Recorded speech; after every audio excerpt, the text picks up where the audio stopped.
Hey, welcome back to Human Talks. My name's Steve Bells. I'm with Trish McFarlane. Hey, Trish. Hi, how are you? I'm well. Thank you for asking. We're joined by Tim Hickey from Exelon. Tim, how are you? I'm well. How are you? I'm well. I'd Good. love for you. Thanks for sitting down with us here at Oracle HCM World. Tim, I'd love for you to start by just telling us a little bit about yourself and tell us a little bit about Exelon. I am the Director of HR Strategic Services at Exelon, and I've been with them for about 9 years or so. Exelon is, with our recently completed merger with Pepco, we're the largest utility in the United States right now. Wow. Very good. So, we've got everything from generation, we're also the largest nuclear operator in the United States, all the way through distribution into customers' homes and businesses. So we have the entire chain. Okay. Delivery of energy, so big in the energy sector. And about how many total employees? About 30,000 employees. Wow, so huge company, right? Lots of challenges, lots of HR challenges, I'd imagine. Lots of interesting stuff every day, yeah. You're just about to go live with some HR systems, and so we'd love to talk to you about that a little bit, and just about implementation, some ideas, some best practices, and some things you've learned that HR leaders should know about implementing modern HR technology. Yeah.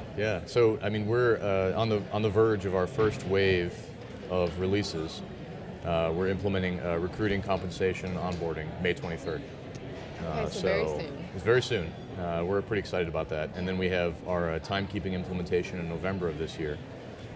Okay. So we're standardizing on the one platform there. And then of May of 2017, we have talent management, core HR, and payroll. Okay. So we're replacing almost the entire HR suite of applications over the next year and a half. How did you go about making that decision, whether to sort of put everything all out there at once and go live? I've worked in organizations where we made that choice, or I've also worked where we've sort of done it in phases like you're doing. What was maybe some of the things you considered as you were making that decision?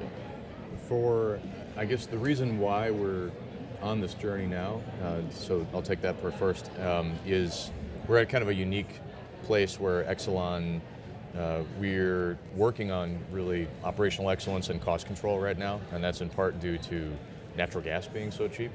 We're really heavy in the nuclear power, and that's putting a lot of cost pressure on the company. So there's definitely an economic component seen here. Okay. We're coming from kind of like a best-in-breed approach with our HR technology, so we had over 30 different applications, lots of different vendors, and that's lots of different licenses you have to pay. Lots of complex Lots integrations, yes. right? Yeah, a lot of integrations. Just to say, that's really common. There have been studies recently, and it was actually quite shocking to hear that people have maybe 15 to 30 different providers they're working with. It's just very hard to manage and to keep track of everything and where you are in the process. Yeah. So interesting that you were dealing with that many. Yeah, so there's definitely an economic component there that moving to the cloud consolidates a lot of that stuff together into one system. There's also what I'd say is kind of the user experience. When you have all those different systems, some of them integrate better than others do with each other. Can be painful. And can be painful, and so, so some of our managers have to enter, and employees entering information twice, having to go multiple clicks down into different systems to pull information together. So we're looking to really not just achieve the economic benefit, but also pull all this stuff together, just a better user experience, right? Right. Yeah, there's nothing more frustrating, right, when you're asking an employee or a manager to go to system A to do task B, system C to do task D. They look different. They have maybe different logins, different passwords, and different just methods of operation that make it tough to support users. Well, and more chance for errors as well. I think you're sort of improving not just on the experience for the user, but even for the people who are administrating all of these systems as well, trying to make sure that you have the most accurate data and that you're making decisions based on accurate data. So the more systems that you're sort of not having linked together, the greater chance for that.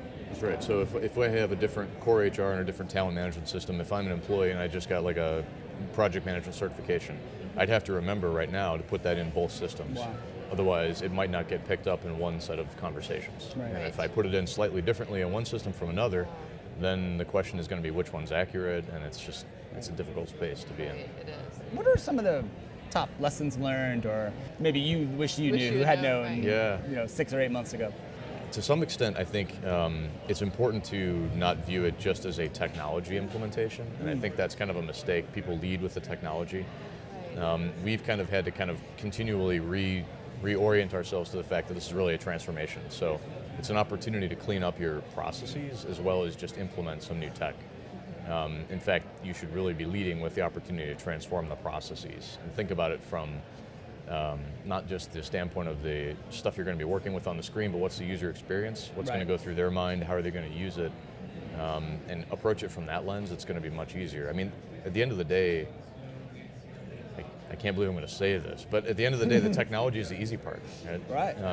It's getting managers to really think differently about talent. It's getting employees to interact differently with HR, and it's changing HR's role, and it's changing IT's role. And so, figuring out how you're going to work in the new world post-implementation is something that we've also had to do some thinking about. I think that's the best piece of advice, though, and that's where people really maybe don't think about that as they're starting into it. It's all about the technology. Yeah. You're right. Technology is really enabling all of these transformational changes in your business and in your process. Because sometimes you find that leaders are very reluctant to let go of current process, right? I've had this happen a million times where you say, well, we're going to get this new system, and then the leader's like, well, we want it to look and act just like the system we're getting rid of, right? That happens. So, no, I think you make an excellent point to really approach it from that lens as opposed to just the technology. How ready are they to act differently? And how ready, from an HR professional standpoint, how ready is your own HR function to kind of act differently with their clients? Your clients are going to get more information possibly than they've had before.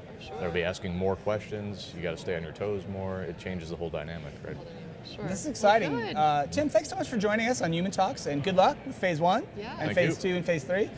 Tim Hickey from Exelon, thanks so much again, and thank you for listening. Thank you.